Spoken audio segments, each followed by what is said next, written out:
All right, let's jump right in. Sounds good to me. We're diving deep into Acts chapters 9 through 12 today. Yeah, some really key moments here. Pivotal moments for the early church. Definitely. I mean, you've got explosive growth. Right, and pushback too. Oh, yeah, they were dealing with internal conflicts and external persecution. All at the same time. It's amazing they survived it all. It's a miracle, for sure. You could say that. We gotta start with Saul, right? Yeah, I think that's the natural place to begin. I mean, talk about drama. The guy's literally on his way to persecute Christians. On the road to Damascus. And bam, he's blinded by a light. And he hears the voice of Jesus. It doesn't get more dramatic than that. It's mind-blowing. And think about it, this isn't just some dude changing his mind about something. Right, it's so much bigger than that. This is a total identity shift. Saul the persecutor becomes Paul the apostle. Exactly. It makes you wonder, what does it take to turn an enemy into a champion? It really does. Yeah. And how do you reconcile a past like his? Inflicting so much suffering. And then becoming this preacher of love and forgiveness. It's a radical transformation. For sure, and it's just the beginning. Oh yeah, things are just getting started. It totally changes who's in and who's out in this new community. Absolutely, and that leads us right to Peter's vision in Acts 10. The sheet with all the animals, right? That's the one. But we got to put it in context. What do you mean? Well, imagine you're Peter, a devout Jew. Okay. You've been following Jewish dietary laws your whole life. Right. It's about staying pure, staying faithful. Exactly. So this vision with all these clean and unclean animals together. It's got to be unsettling. Totally. It challenges everything he understands about what's holy and acceptable to God. So it's not just about food. Not even close. It's about who belongs. Who's in and who's out. Exactly. And it sets the stage for his meeting with Cornelius. Roman centurion. The one and only a Gentile, someone outside the covenant. And yet the Holy Spirit comes upon him and his whole household. Just like at Pentecost. It's like God saying, my love, my grace, it goes beyond your human categories. Powerful stuff, right? Totally. And it shakes things up for the whole church. You can say that again.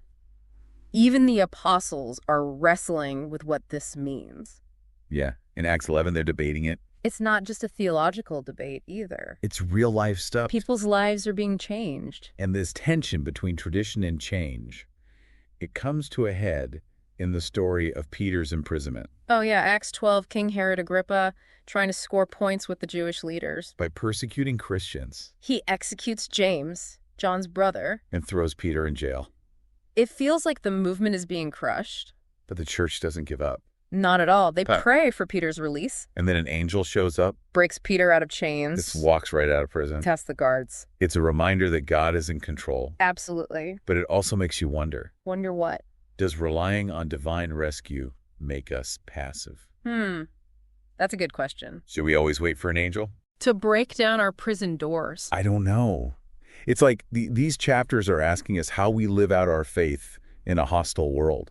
You're hitting the nail on the head. It's not just about what we believe. It's how we act. Our responses to the challenges we face. Exactly. These stories from Acts, they're not just historical anecdotes. They're invitations to examine our own lives. That prison break, it was pretty wild. Yeah, but it's just one piece of the puzzle. So much more is happening. The gospel is reaching out to the Gentiles. And that's where Paul and Barnabas come in. Their first missionary journey. Acts 13, right? That's it. They set sail from Antioch. Which had become like this hub for multi-ethnic Christianity. Exactly. A real melting pot. So where do they go first? Cyprus.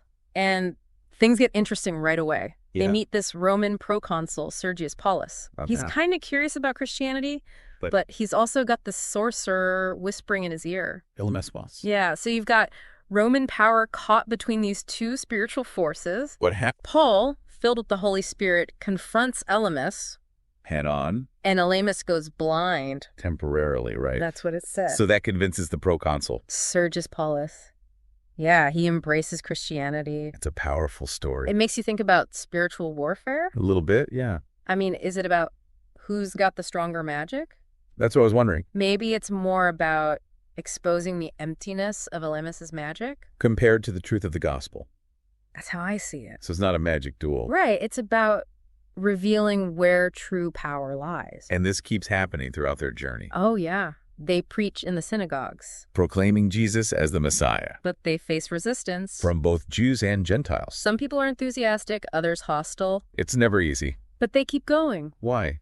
What keeps them motivated? They're convinced the gospel is for everyone. Jew and Gentile alike. They even risk their lives for it. In Iconium, they almost get stoned. They have to flee to Lystra and Derbe. And they keep preaching. It's remarkable, their resilience. But didn't things get a bit weird in Lystra? Oh yeah, you're talking about the healing. When Paul heals the lame man, And the crowd goes crazy. they think Paul and Barnabas are Greek gods. Zeus and Hermes, Talk about a culture clash. they try to offer sacrifices to them. And Paul's like, whoa, hold on, we're not gods. He tries to explain about the one true God. But nobody's listening. And then some Jews show up from Antioch and Iconium, Stirring up trouble, and Paul gets stoned. left for dead. It's brutal. But he survives Miraculously. and keeps on preaching. He's unstoppable. But here's the thing. What's that? Instead of going back to Antioch, Where it's safe, they retrace their steps they go back to those cities. where they faced so much opposition. Why do you think they did that? I don't know, maybe to check on the new believers? It's more than that. What do you mean? They're not just planting seeds, they're nurturing them. So it's about discipleship. Building community. It's not about numbers. It's about depth. That's powerful. And it becomes even more crucial as the church grows. Because the challenges keep coming. That's life, isn't it? So what happens when they finally go back to Antioch? So much has happened already. It's been quite a journey. From Saul's conversion to Peter's escape. And the mission to the Gentiles. It's amazing to see how the early church navigated all these challenges. It shows the power of the Holy Spirit at work. But you mentioned things get interesting when Paul and Barnabas return to Antioch. Oh, yeah. Their journey sparked a major controversy. What happened? It led to the Council of Jerusalem. The one in Acts 15. That's the one. It was a defining moment for the early church. What was the issue?